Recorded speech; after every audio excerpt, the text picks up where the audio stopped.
শ্যামল ও তার বন্ধুরা গরমের ছুটিতে মোহনপুরের এক ভূত বাংলোতে বেড়াতে যাওয়ার পরিকল্পনা করল। সবার মনে আনন্দ থাকলেও শঙ্করের মনে কিন্তু একটু একটু ভয়ের স্পষ্টতা দেখা দিচ্ছে। শঙ্কর বলল, অন্য কোনো জায়গায় গেলে হয় না? শ্যামল বলল, না, এবার আমরা মোহনপুরের ভূত বাংলোতে যাব, আমরাও তো দেখি কেমন ভূত আছে ভূত বাংলোতে। তারপর তারা সবাই মিলে অট্টহাসিতে মেতে উঠল। পরের দিন সকালে সবাই বেরিয়ে পড়ল মোহনপুরের ভূত বাংলোর উদ্দেশ্যে। সারাদিন জার্নি করার পর তারা সন্ধে 6টার সময় তাদের ঠিক করা ভূত বাংলোতে পৌঁছানোর পর তারা অনেক খোঁজাখুঁজির পর দেখল যে বাংলো তো পুরোপুরি শুনশান। তাদের মধ্যে একজন বলে উঠল, বাংলোটা দেখে মনে হচ্ছে বহু বছর এই বাংলোতে কেউ আসেনি।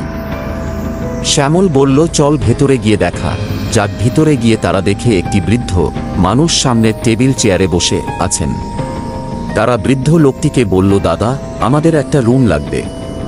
বৃদ্ধ লোকটি কর্কশ কণ্ঠে বলল, হ্যাঁ, পাওয়া যাবে, তোমরা রুম নম্বর 333-এ চলে যাও। শ্যামলরা বলল, ঠিক আছে। তারা রুম নম্বর 333-এ পৌঁছাতেই দরজা খুলতেই দেখল কয়েকটা বাদুড় উড়ে চলে গেল। সুবিনয় বলল, রুম তো নয়, যেন জঙ্গল। তারা রুম পরিষ্কার করে ফ্রেশ হয়ে নিজেদের আনা খাবার খেয়ে তাড়াতাড়ি ঘুমিয়ে পড়ল। এখন বাজে রাত 3টে। সবাই গভীর ঘুমে মগ্ন। ঘড়ির টিকটিক আওয়াজ শোনা যাচ্ছে। হঠাৎই কিছু একটা পড়ে যাওয়ার শব্দ শোনা গেল। শ্যামল তৎক্ষণাৎ ঘুম থেকে উঠে দরজা খুলে বাইরে গিয়ে দেখে একটি সাদা কাপড় পরা মেয়ে একটা লোককে ছাদ থেকে ঠেলে ফেলে দিয়ে শ্যামলের দিকে এগিয়ে আসছে।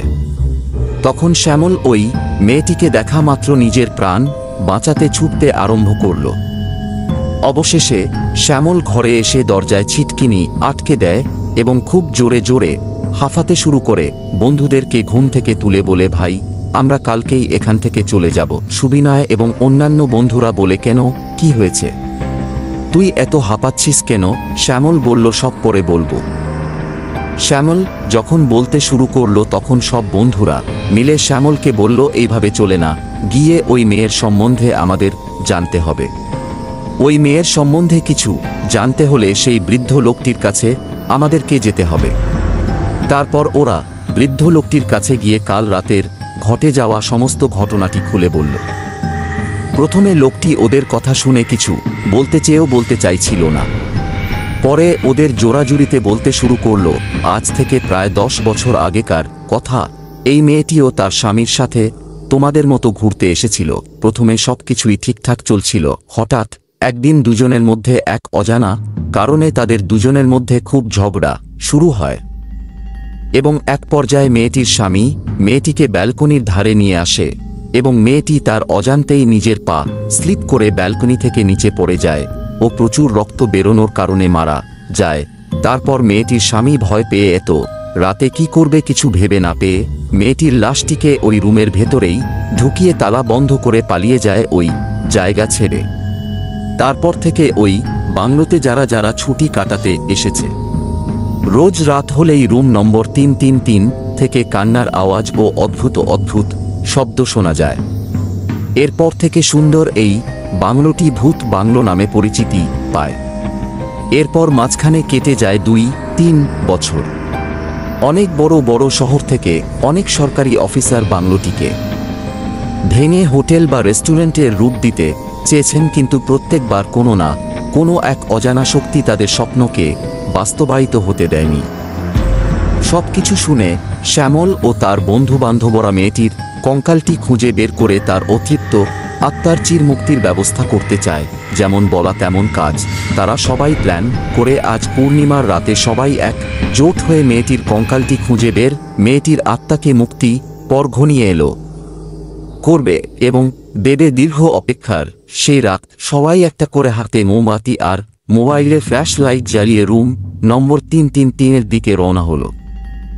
দরজা খুলতেই এক অজানা শক্তি ঝোড়ো বাতাসের সাথে শ্যামল ও তার বন্ধুদের কে ঘর থেকে ধাক্কা মেরে বাইরে বের করে দিতে চাইল, কিন্তু সবাই নিজেকে সামলে নিয়ে ঠাকুরের নাম নিয়ে এগিয়ে চলল সামনের দিকে। অনেক খোঁজাখুঁজির পর একটি ভাঙা চড়া আলমারির দিকে সবার নজর পড়ল। শ্যামল সাহসিকতার পরিচয় দিয়ে একাই সেই ভাঙা চড়া আলমারিটা একটু জোরে কেঁচকেচ শব্দে এগিয়ে গেল দিকে।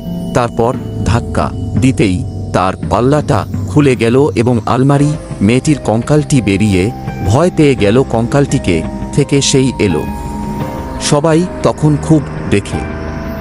শ্যামল বেশি দেরি না করে সাথে সাথেই মেয়েটির কঙ্কালটির গায়ে কেরোসিন ঢেলে মাচিস জ্বালিয়ে আগুন জ্বালিয়ে দিল ও মেয়েটির অতৃপ্ত আত্মা চিরতরে মুক্তি পেয়ে যায় এবং বাংলোটি আবার তার স্বাভাবিক রূপে ফিরে আসে।